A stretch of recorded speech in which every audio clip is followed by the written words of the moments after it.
예, 메리 크리스마스. 예.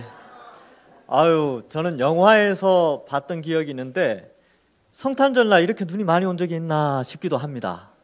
정말 성탄절 같은 성탄절의 그런 느낌이 강한데 또 약간 걱정도 됩니다. 우리 어르신들 미끄러지지 않도록 조심해서 또 움직이시면 되겠습니다. 오늘은 성탄절이어서 메리 크리스마스라고 인사를 했는데, 여러분 어제 성탄 발표회 때 우리 김태형 목사님하고 우리 다솜 자매가 크리스마스의 의미를 잠깐 설명해 준 적이 있어요. 그래서 X 이렇게 돼 있잖아요. X의 의미가 뭡니까? 이렇게 질문을 했지요. 저도 궁금하더라고요. 그래서 이제 저도 공부를 좀 해봤죠. 메리 크리스마스는 뭘까? 그래서 공부를 해보니까 메리는 즐거운, 명랑한 이런 뜻이 있습니다. 그래서 오늘은 즐거운 날이에요. 명랑하게, 그렇게 밝게 오늘 하루를 보내는 것이고요. 이 X라고 되어 있는데 이거는 헬라어로 크리스토스, 그리스도라는 단어의 앞글자를 따서 이 X자를 쓰는데, 사실은 X라는 표현은 영어식 표현이고 헬라어로는 이 X자를 키라고 읽습니다. 그래서 원래는 메리키마스 이렇게 해야 되는데 좀 이상하죠. 그래서 크리스토스라는 그 원어의 앞글자를 따서 X라고 하고, 뒤에 마스는 보니까 이 마스가 뭘까 보니까요, 이게 예배하다, 뭐 경배하다, 뭐 이제 미사라는 단어가 영어로 옮겨지면서 마스 이렇게 옮겨지는데, 종교개혁이 일어나기 전에는 다 예배를 미사라고 표현을 했었죠. 그래서 우리로 이제 종교개혁의 후예들인 우리가 이 메리 크리스마스를 받아들일 때는 이렇게 해석하면 돼요. 즐겁게 그리스도를 경배하라 라는 의미구나. 자, 이제 풀어서 옆 사람하고 인사해 볼까요? 즐겁게 그리스도를 경배합시다. 근데 좀 길지요? 앞으로는 메리 크리스마스 그렇게 합시다.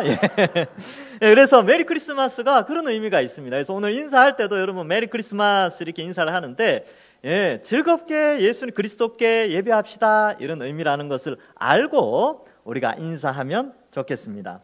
자, 세상 많은 사람들이 메리 크리스마스라고 인사를 하지만 말은 그렇게 하는데 예배당에 안 나와요.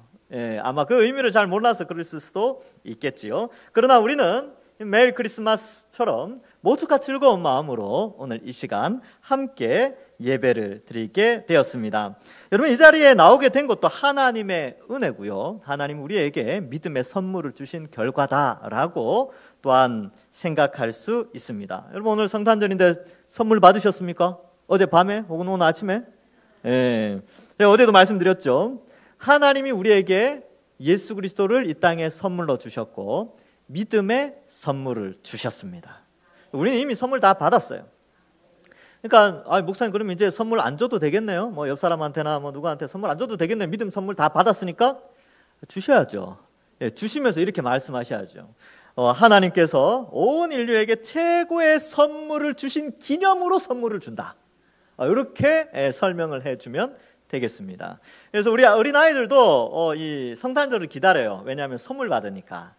그래서 선물을 여러분들이 전달해 줄 때 예전에는 그렇게 이야기했을 수도 있죠. 또 뭐 어린이집이나 유치원에서는 이거 산타 할아버지가 줬어 라고 이제 선물을 주잖아요. 근데 여러분들이 가르쳐 주십시오. 산타 할아버지가 왜 준 줄 아냐? 착한 일에서 주는 게 아니고 예수님이 오신 게 너무 기뻐서 사람들에게 선물 나눠준 거야 라고 조금 바꿔서 그렇게 설명을 해주시면 되고, 또 부모님들이 자녀들에게 선물 줄 때도 내가 너에게 이 선물을 주는 것은 바로 예수님이 이 땅에 오신 것이 너무 기쁘고 즐거워서 너에게도 이 기쁨을 나눠주는 거야 라는 의미로 그렇게 선물을 전달해 주시면 됩니다. 그래서 이렇게 선물을 전달하는 의미가 우리에게 있다. 예수님이 오신 것을, 그 기쁨을 함께 나눈다는 의미에서 아주 오래전부터 성탄절에 이 선물을 나누고 있습니다. 성탄 카드도 쓰기도 하지요. 그래서 성탄 카드를 쓰면서 서로 축복해주고 그렇게 하게 됩니다. 자, 그렇다면 보통 이제 성탄절날 성탄 감사 예배를 드릴 때 예수님의 탄생 기사를 많이 살폈습니다. 그래서 주로 마태복음과 누가복음의 예수님의 탄생 기사가 많은데, 올해는 좀 특별하게 예수님이 이 땅에 성육신하신 의미를 이 사도 요한이 쓴 요한복음에서 좀 의미를 살피고 이 땅에 빛으로 오신 예수님. 그래서 뭐 이 교회에서 이렇게 성탄 장식을 많이 하지 않습니까? 그래서 예수님이 빛으로 오신 것을 상징하는 의미인데 그 의미를 오늘 한번 살펴보도록 하겠습니다. 자, 우리가 읽은 요한복음은 좀 추상적인 언어들이 많습니다. 그래서 요한복음, 마태, 마가, 누가복음을 읽을 때와 요한복음을 읽을 때는 완전히 다른 책, 전혀 느낌이 다른 책으로 여겨지는데요. 추상적이고 모호한 표현들이 많아요.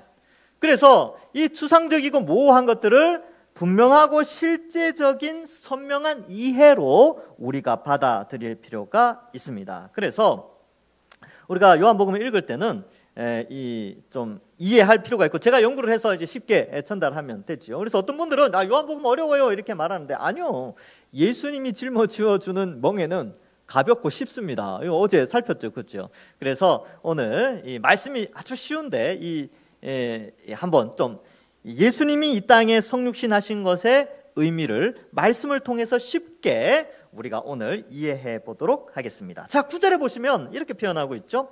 참빛 곧 세상에 와서 각 사람에게 비추는 빛이 있었다. 딱 보는 순간 아시겠죠? 예수님이시구나.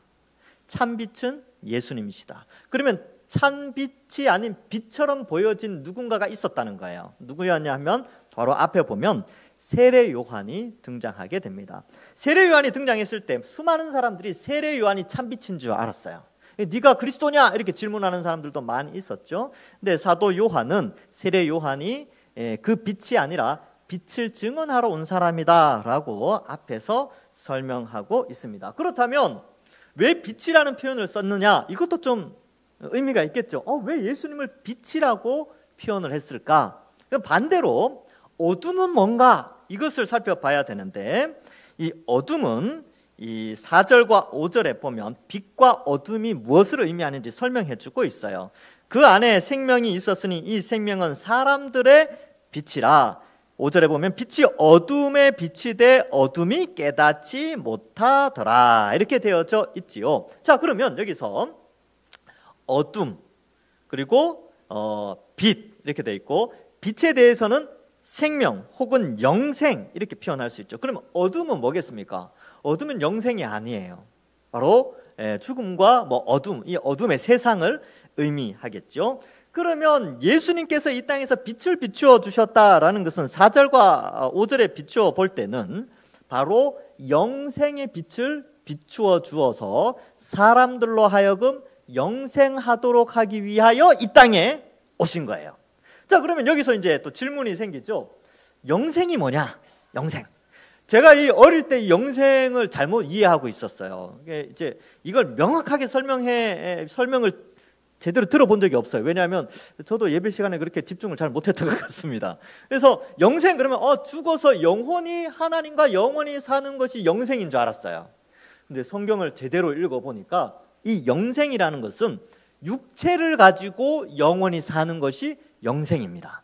그래서 예수님이 부활하신 이유가 육체로 영원히 사는 영생이 무엇인지 보여주기 위해서 예수님이 부활하시게 된 것이죠. 그래서 예수님이 이 땅에 아기 예수님으로 오셔서 완전한 인간으로, 아기 예수님으로 오셨다는 것은 완전한 인간으로 오시기 위해서 그 절차를 거친 거죠. 마리아의 태 속에서 40주 동안 얼마나 답답하셨을까요? 그러나 거기에 계시고 출생하시고 어린 시절을 완전한 인간으로 보내셔서 우리의 죄의 형벌을 다 대신 받을 자격을 갖추시게 되는 것이죠. 그러나 예수님은 죄가 없는 의인이셨기 때문에 죄 없는 의인은 영원히 살거든요. 창세기에 보면 그렇게 하나님이 약속을 하세요. 그래서 예수님은 부활하여 육체로 영원히 사는 부활의 몸으로 승천도 하시고 나중에 재림도 하시게 됩니다. 근데 재림할 때 혼자만 오시는 게 아니고요. 우리가 예수님 믿다가 죽은 사람, 죽은 영혼들이 하나님과 함께 있다가 예수님과 함께 이 땅에 올 때 영생의 몸을 가지게 됩니다. 그때 그 상황, 그 영원히 죽지 않고 육체로 살아가는 그때가 바로 영생의 상태, 곧 이 요한복음 1장에 보면 빛이 주어진 상태다, 그 결과라고 우리가 이해할 수 있습니다. 여러분, 그래서 우리 인간을 괴롭히는 게 뭡니까? 죽음이잖아요. 죽음의 두려움은 누구나 다 있어요. 어린아이들도 마찬가지고 연세 드신 분들도 다 죽음이라는 것은 두려운 것이죠. 그러나 이 죽음이라는 두려움의 어둠 아래에 있는 우리에게 영원히 죽지 않는 영생의 비밀을 또 그 영생할 수 있도록 우리에게 구원의 길을 열기 위하여 예수님이 이 땅에 오신 날이 바로 성탄절입니다. 그래서 우리가 오늘 기뻐하는 거예요. 어둠에 있던 우리가 이 밝은 빛, 영생의 빛을 예수님을 통하여서 얻을 수 있는 날이 열려졌다라는 것을 기념하기 위하여 성탄절이 제정되었고, 그것을 기뻐하고 축하하기 위하여 오늘 예배를 드리는 것입니다. 자, 그래서 이 영원한 생명을 누리는 것, 이것이 바로 빛을 비추어진 목적이고요. 두 번째로 한 단계 조금 더 생각을 해보면, 이 영생의 개념의 빛뿐만 아니라 이 세상에 죄로 말미암아 어두워져 있는 이 세상 속에서 타락한 인류의 그 안타까운 모습을 하나님이 보시고 전 인류가 다 예수님을 통하여 영생의 빛을 볼 수 있도록 은혜를 베풀어 주신 것이죠. 그래서 빛을 비추셨다라고 했을 땐 영생을 주시는 것뿐만 아니라 타락해져가는 세상 가운데 예수님과 또한 예수님을 믿는 교회를 통하여서 빛과 소금의 역할을 할 수 있도록 또 하나님께서 은혜를 베풀어 주셨습니다. 그런 의미에서 또한 예수님이 이 땅에 빛으로 오셨다라고 우리가 이해할 수 있습니다. 자, 그래서 이 사도 요한은 빛이 어두움에 비추었다라고 하면서 완전한 새로운 사건이 나타났다, 벌어졌다라는 것을 우리에게 9절에서 설명해 주고 있습니다. 자, 10절에 보니까요, 그가 세상에 계셨으며 세상은 그로 말미암아 지은 바 되었으되 세상이 그를 알지 못하였다, 이렇게 기록하고 있습니다. 그는 세상이 그로 말미암아 지은 바 되었대요. 이 그가 누구냐면 예수님이거든요. 근데 예수님이 세상을 지으셨다, 만드셨다라고 하면서 예수님이 인간으로 오셨지만 원래는 온 천지 만물을 창조하신 창조주가 이 땅에 인간으로 오셨다라는 것을 강조하고 있습니다. 여러분, 창조의 크기, 위대함을 넷째 날에서 좀 알 수 있어요. 그래서 창세기 1장 16절과 18절을 읽어드릴 텐데, 이게 넷째 날 일어난 사건이거든요. 한번 보겠습니다. 하나님이 두 큰 광명체를 만드사 큰 광명체로 낮을 주관하게 하시고 작은 광명체로 밤을 주관하게 하시며 또 별들을 만드시고 하나님이 그것들을 하늘의 궁창에 두어 땅을 비추게 하시며 낮과 밤을 주관하게 하시고 빛과 어둠을 나뉘게 하시니 하나님이 보시기에 좋았더라. 아멘. 여러분, 지구를 만드시고 그 다음에 넷째 날 이 태양과 달과 별들을 만드셨어요. 그러니까 우주는 언제 만들어졌냐 하면 넷째 날 만들어졌습니다. 왜냐하면 우리를 위하여, 우리에게 밤에나 낮에나 빛을 비추어서 우리가 생명 활동을 할 수 있도록 넷째 날 이 우주를 만드셨어요. 여러분, 우주의 크기를 한 번쯤 보셔야 됩니다. 제가 이제 오늘은 시간이 없어서 안 했는데 예전에 한번 유튜브 영상을 한번 보여드린 적이 있어요. 그래서 우주의 크기 어마어마합니다. 어마어마해요. 그러니까 이 햇수로, 빛의 속도로 뭐 수억 광년이라고 하죠. 그래서 제가 영상마다 다 다르더라고요. 이 사람은 몇억 광년이라고 했다, 이 사람은 몇천억 광년이라고 했다, 저 사람은 몇십억 광년이라고 했다. 영상이 다 달라요. 그만큼 너무 크기 때문에, 이 우주의 크기가 너무너무 크기 때문에 인간이 그걸 다 정확하게 우주의 크기를 잴 수가 없습니다. 근데 그 우주를 누가 만드셨냐 하면 예수님께서, 성부, 성자, 성령 하나님께서 이 우주를 만드셨습니다. 그 어마어마하게 크신, 그 위대하신 그 성자 하나님이 정말 이 우주의 크기에 비하면 우리의 존재 자체는 먼지보다도 작아요. 정말 작은 입자죠. 그런데 이러한 작은 우리의 모습으로 이 땅에 창조주 하나님이 오셨습니다. 이것은 엄청난 겸손이지요. 엄청난 낮아지심이십니다. 우리를 사랑하시기 위하여, 또 우리를 구원하시기 위하여 우주를 창조하신 그 하나님이 우리와 같은 모습으로 이 땅에 오셨죠. 그래서 사람들이 안 믿었어요. 에이 설마 창조주가 인간의 모습으로 오시겠어? 라고 하면서 안 믿었다는 거예요. 그래서 사람들이 알지 못하였다, 이렇게 표현하고 있습니다. 또한 11절에 보면 자기 땅에 오매 자기 백성이 영접하지 아니하였으나 이렇게 표현하죠. 그래서 이 11절을 통하여서는 예수님이 창조주일 뿐만 아니라 여기 자기 백성이라는 용어가 나오니까 이것은 이 왕정 제도에서 이런 표현을 쓰거든요. 자기의 소유된 백성, 자기 영역 아래에 있는 그 백성을 의미하는데 왕으로 오셨다는 것을 의미합니다. 예수님은 이 땅에 왕으로 오셨어요.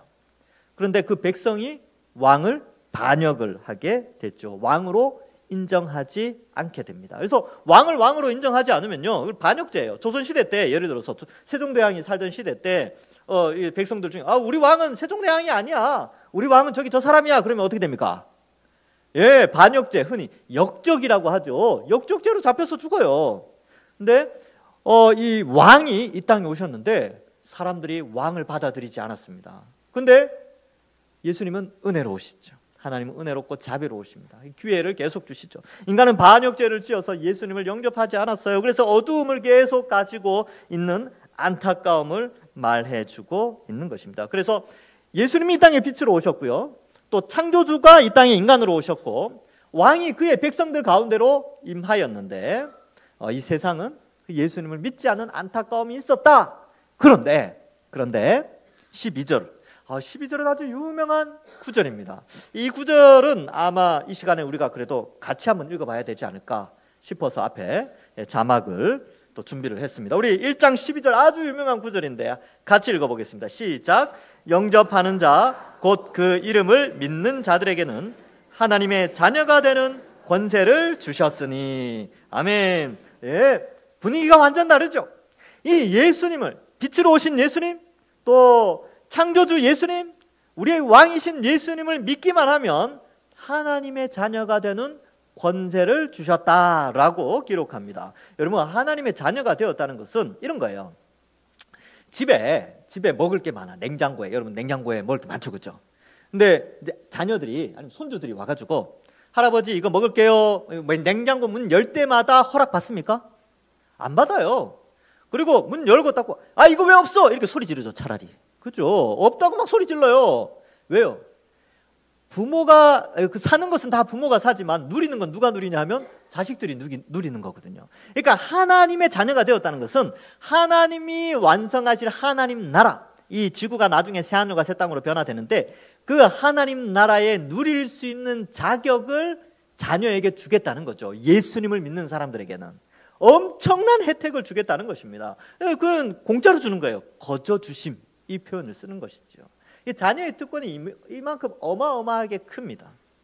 그래서 이 자녀의 특권은 우리가 생각해 볼 필요가 있고, 특별히 이 특권 가운데에는 영원히 사는 특권이 있습니다. 그래서 여러분, 우리가 오래 살려고 얼마나 노력 많이 합니까? 건강, 운동도 하시고 좋은 것도 많이 드시고 그렇게 하셔야죠. 열심히 그렇게 하십시오. 그래서 그렇게 하는 가운데 있지만 참 영생, 진짜 영원히 사는 것은요, 하나님 나라에서 하나님 자녀들이 나중에 주님 오셔서 이 몸이 새로운 몸으로 변화되어져서 영생을 하게 된다. 이 특권이 우리에게 주어졌다라는 것을 우리가 이 성탄절에 예수님의 오심으로 그것이 가능해졌다는 것을 우리가 한번 기억해 볼 필요가 있는 것입니다. 그래서 우리에게 영생 복락을 주시기 위하여 창조주요 왕이신 그 예수님이 낮고 천한 말구유의 인간의 모습으로 이 땅에 오셨습니다. 그래서 우리는 기뻐하는 것이죠. 아주 왕궁에 오셨으면 낮고 천한 사람들의 상황을 어떻게 알겠습니까? 그런데 낮고 천한 곳에 오셔서 누구든지 예수님을 믿으면 하나님의 자녀가 되는 권세를 주셨다는 것을 우리에게 알려주는 것입니다. 그래서 성탄절은 메리 크리스마스예요. 즐겁게 예수님께, 그리스도께 경배하는 날입니다. 다시 옆 사람에게 인사합시다. 메리 크리스마스. 메리 크리스마스. 메리 크리스마스. 올해는 좀 이 메리 크리스마스가 왠지 좀 더 감동적인 것 같아요. 이 의미를 아니까. 자, 이제 이 표현이 조금 다르게 다가오게 되는 것이죠.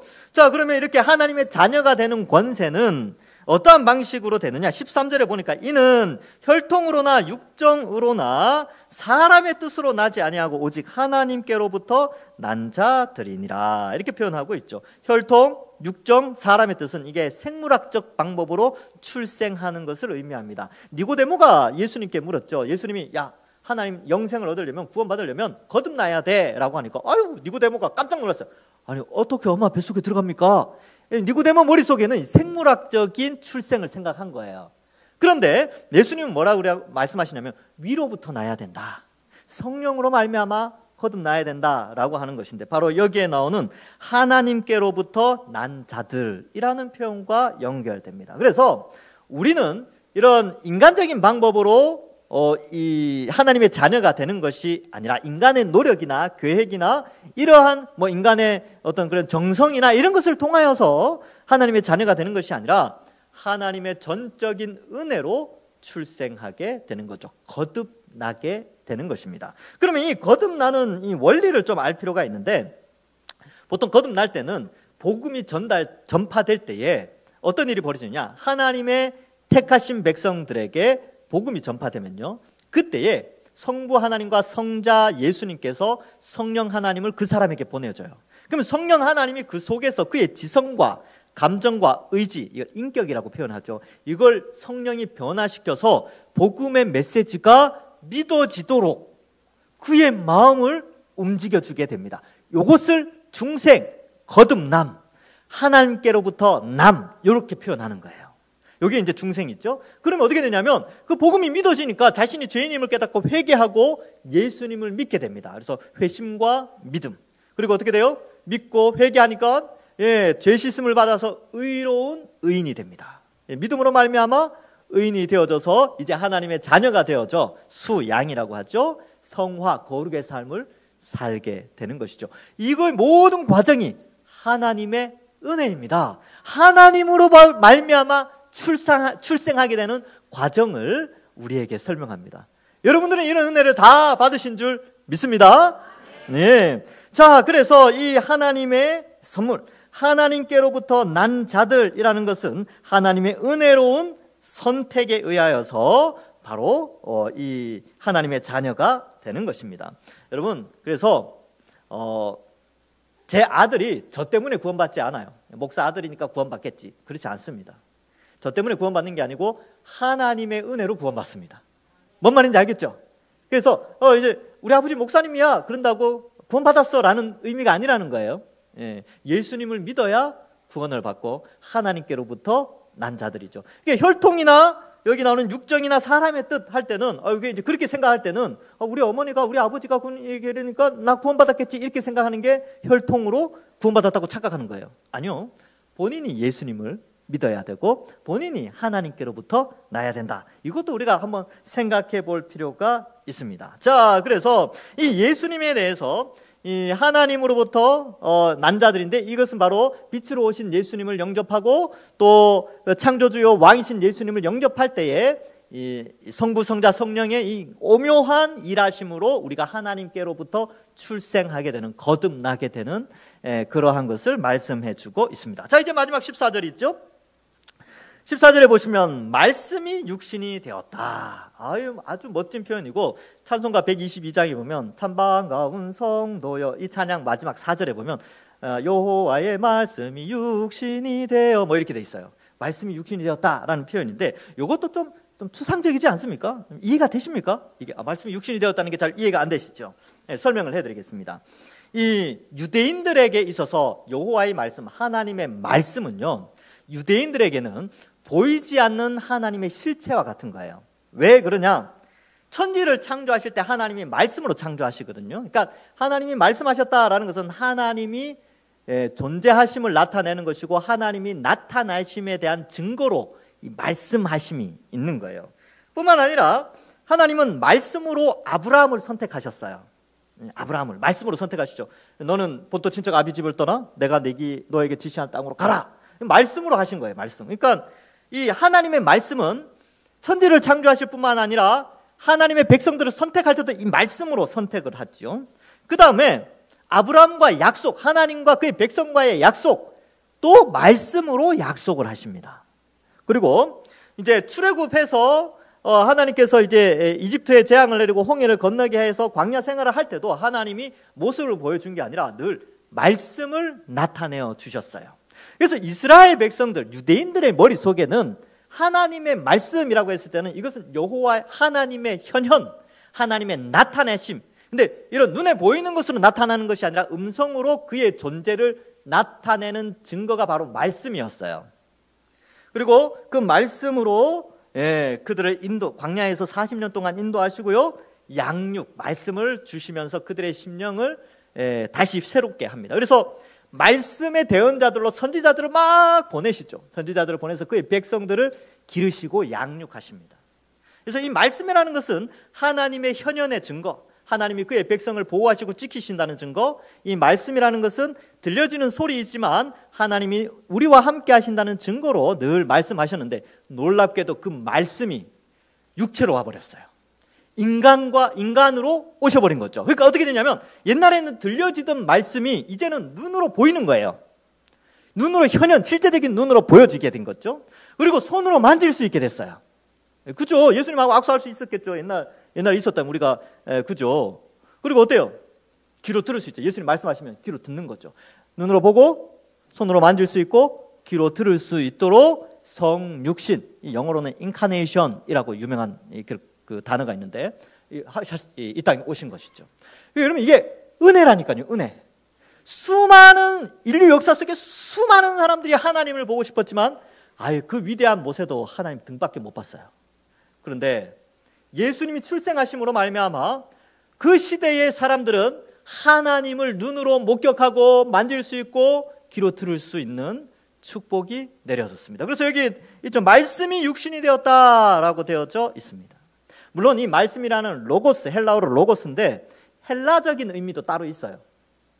그건 제가 나중에 요한복음 할 때 좀 더 자세히 설명드리고, 일단은 우리 입장에서는 이렇게 이제 이해를 하시면 되고, 육신이 되어 왔어요. 예수님이. 와, 참 부럽습니다. 2000년 전에 유대 땅에 살았던 그 예수님을 믿었던 사람, 그 바리새인이나 서기관 이런 사람들 말고 예수님을 믿고 따랐던 그 무리들이 참 부러워요.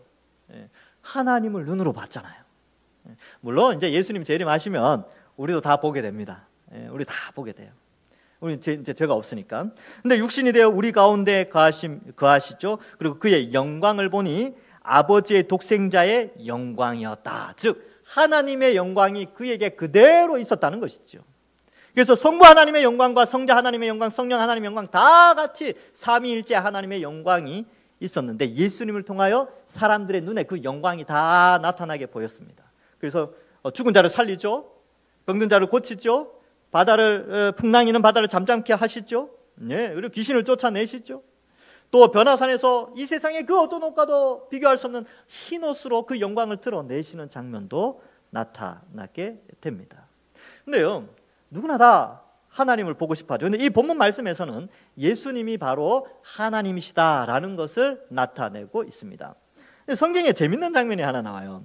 그 예수님의 제자 중에 빌립이라는 제자가 있는데, 빌립이 예수님께 이렇게 말합니다. 요한복음 14장 8절과 9절 말씀을 잘 보세요. 빌립이 이르되 주여, 주는 예수님이죠. 예수님, 주여 아버지를 우리에게 보여주옵소서. 그리하면 족하겠나이다. 예수께서 이르시되 빌립아, 내가 이렇게 오래 너희와 함께 있으되 네가 나를 알지 못하느냐? 나를 본 자는 아버지를 보았거늘 어찌하여 아버지를 보이라 하느냐? 이렇게 말씀하세요. 그러니까 빌립은 성부 하나님을 보고 싶었던 거예요. 근데 예수님은 야, 나를 봤지 않느냐? 나를 본 자는 아버지를 본 자다 라고 하면서 예수님과 하나님은 동일한 신성을 가진 성부 하나님, 성자 하나님임을 나타내고 있는 것이죠. 그래서 하나님이 이 땅에 인간의 몸으로 이 땅에 오신 거예요. 성자 하나님이. 그런 의미에서 예수님은 곧 하나님이시다, 성자 하나님이심을 나타내고 있습니다. 독생자의 영광, 하나님의 영광임을 나타내지요. 근데 우리를 구원하시기 위하여, 우리에게 영생을 주시기 위하여 낮고 천한 이 땅에 우주 가운데 우주의 먼지보다도 작은 우리와 같은 모양으로, 인간의 모양으로 이 땅에 오셨습니다. 여러분, 얼마나 큰 은혜입니까? 얼마나 큰 사랑입니까? 얼마나 큰 희생입니까? 자, 그리고 은혜와 진리가 충만하더라. 은혜라는 단어 여러분 좀 암기하시면 좋습니다. 자격이 없음에도 불구하고 주어지는 선물, 이게 은혜예요. 자격이 없음에도 불구하고 주어지는 선물. 이 은혜입니다. 우리 모두가 자격이 없죠. 영생을 얻을 그 빛을 받을 자격이 없는데 하나님의 은혜로운 자유로운 선택에 의하여서 우리에게 성령이 부어지고 예수님을 믿어 구원받는 영생을 누리게 되었습니다. 은혜. 그래서 은혜가 충만하다, 그리고 진리가 충만하다. 예수님이 오셔서 공생의 기간 동안에 하나님의 진리의 말씀을 많이 가르쳐 주셨습니다. 진리가 뭡니까? 참 진짜의 이치 리자예요. 영생을 얻는 참된 이치가 예수님을 통해서 풍성히 전달되어졌고, 예수님을 믿음으로 말미암아 구원을 얻는 하나님 아버지께로 가는 참된 진리, 참된 이치를 우리가 깨닫게 되는 것입니다. 예수님 외에 다른 방식으로는 구원을 얻을 수가 없죠. 그래서 진리가 충만하다라고 말씀합니다. 말씀을 맺습니다. 여러분, 예수님은 어떤 분이십니까? 이 땅에 아기 예수님으로 오셔서 우리가 기뻐하고 또 영광을 돌리는데, 그 예수님이 누구냐? 오늘 본문에서 보니까 영생을 주시는 의미로 빛으로 이 땅에 오신 예수님이십니다. 우리는 다 빛의 혜택을 받아 빛의 자녀가 되었습니다. 그래서 우리에겐 영생이 확보되어 있어요. 지금 몸은 좀 늘 이렇게 이제 노화가 되어져서 아프기도 하고 그렇지만, 여러분 절망하지 마십시오. 낭망하지 마십시오. 예수님이 오시는 날 우리는 영원히 죽지 않는 영생의 몸으로 다시 변화되어집니다. 그리고 주님이 오신 날이 좀 멀리 있어서 우리가 그때까지 못 산다 할지라도 우리 영혼은 하나님과 함께 있다가 예수님 오실 때 우리가 육체를, 영원히 사는 육체를 가지고 영생을 하게 됩니다. 두 번째로, 예수님은 창조주 하나님이시며 예수님은 만왕의 왕이시여 우리의 왕 되심을 또한 우리에게 말씀해주고, 예수님은 바로 신성을 가진 성자 하나님이심을 나타냅니다. 그분은 은혜가 풍성하세요. 누구든지 예수님께 오면 수고하고 무거운 짐진 자는 다 주님께로 가서 바로 영생 복락을 누릴 수 있도록 해 주셨습니다. 예수님은 유일한 구원의 길임을 우리가 믿고, 그 예수님이 이 땅에 오심을 우리가 감사하고 축복하고, 또 그 예수님을 우리가 믿는 것 자체가 이미 큰 선물을 받았다라는 것을 아시고, 오늘 하루 또 우리 주변에 있는 많은 사람들에게 이 성탄의 기쁨을 함께 나누며 즐겁게 이 하루를 보내시는 우리 모든 주의 백성들 되시길 주님의 이름으로 간절히 축원합니다. 기도하겠습니다. 하나님 아버지, 은혜를 감사합니다. 성자 하나님께서 이 땅에 낮고 천한 인간의 모양으로 오셔서 우리의 죄의 형벌을 대신하여 죽기 위하여 이 땅에 오신 그날을 기념하여 오늘 성탄절을 보내게 하시니 감사합니다. 이 땅에 우리를 위하여 오신 그날을 기념하여 오늘 이 시간 우리가 주님을 찬양하고 또 주님께 예배드리는 가운데 있사오니, 우리 모든 주의 백성들 더욱더 예수님 잘 믿게 하시고 우리의 믿음이 더 잘 자라게 하시고, 또한 이 성탄절을 통하여, 성탄의 의미를 통하여 우리의 믿음이 더욱더 하나님 앞에 견고해지는 귀한 한 날 되게 하여 주옵소서. 뿐만 아니라 이 기쁨을 나만 가지고 있는 것이 아니라 우리 주변 성도들과 함께 기쁨을 나누게 하시고, 우리 가족들과 함께 이 성탄의 기쁨을 나누면서 이 성탄의 의미가 더욱더 의미 있게 기쁨으로 우리에게 주어지게 하여 주옵소서. 모든 영광을 하나님께 올려드리오며 예수님의 이름으로 기도하옵나이다. 아멘.